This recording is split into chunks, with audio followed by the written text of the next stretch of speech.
Thank you so much, Jennifer. I wish I could be with you in Berlin.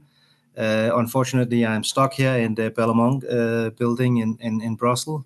I say unfortunately because I wanted to be with you, but obviously I'm actually happy to be here these very important days because we are making important decisions.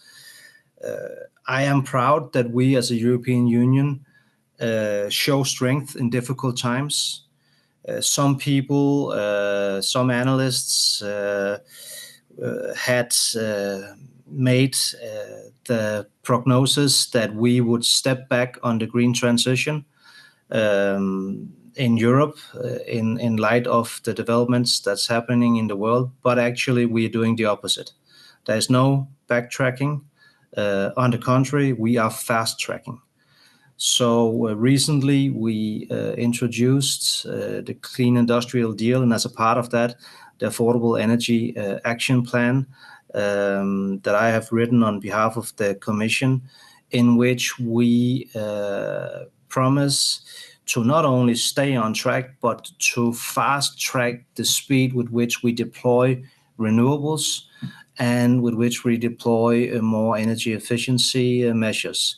So we want faster permitting, we want more rational tariffing of energy, we want a better connectiveness in Europe so that we exploit the fact that we are an energy union. We want to decouple the gas prices from the electricity prices, not on the wholesale level, but on the retail level, and thereby making also electrification less expensive. And in the end, it'll be a good business case. To mention a few of the things that we are planning to do. Why are we doing this? Well, first of all, climate change is here. Climate change is not something that might happen in the future. It is here now. We're being hurt hard in Europe by it, but of course, the most vulnerable parts of our planet, the most vulnerable countries, are being hit even harder already now. And this we see as an obligation to do whatever we can to fight. The fact that the United States of America have now decided to withdraw from the Paris Agreement, we think is, of course, extremely regrettable.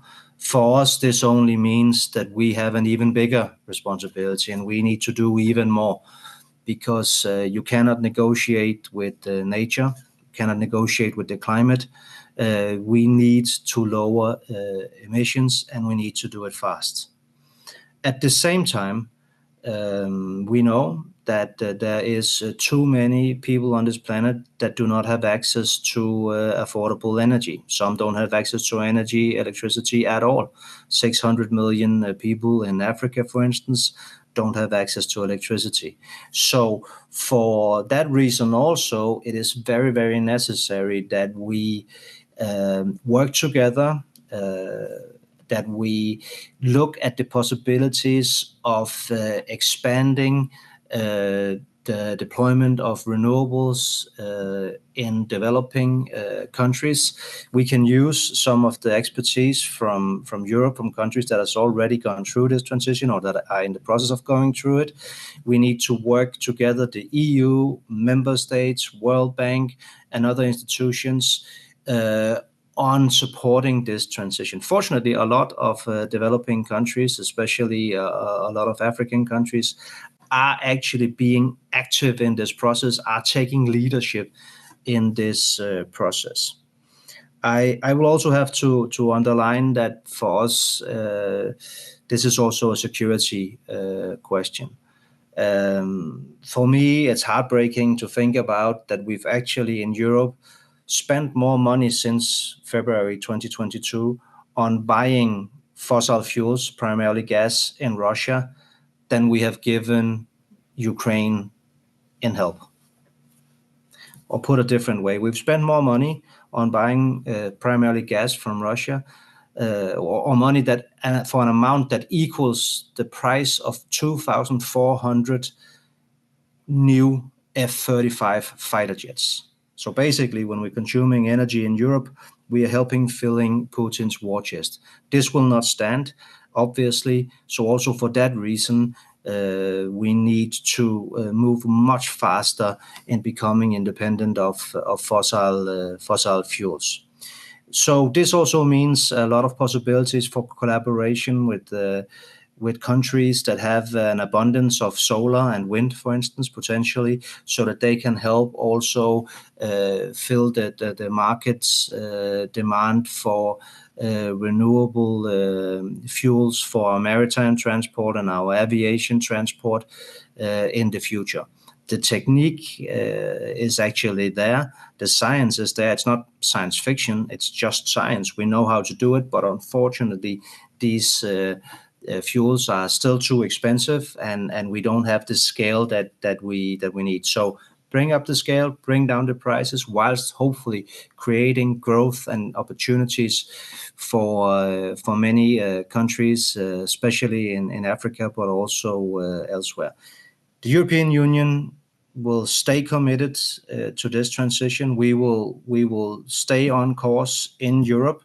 We are in the middle of a transition that will lead us to having reduced our emissions by 57%.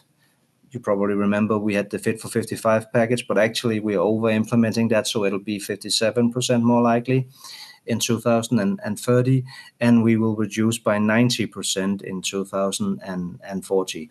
But we also want to work with other parts of the world, countries in other continents, because this is really a global struggle.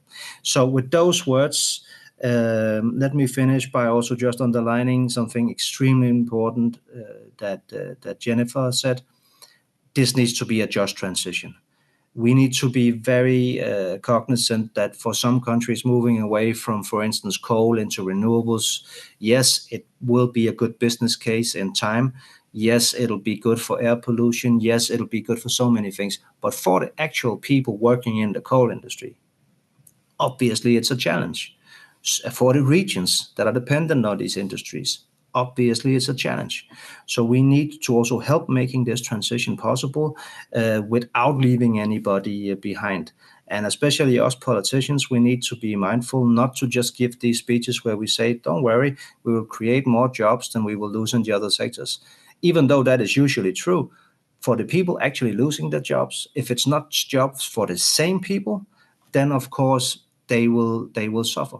So this is something we need to take seriously, and this is also why the politics of energy transition is also about social affairs. It's also about economic affairs. It's about security. It's such a holistic approach that we need. It's been an honor to be able to say a few words to you. I wish I was able to be there in person. Hopefully I'll get an invitation next year, and we will make it happen. Thank you so much.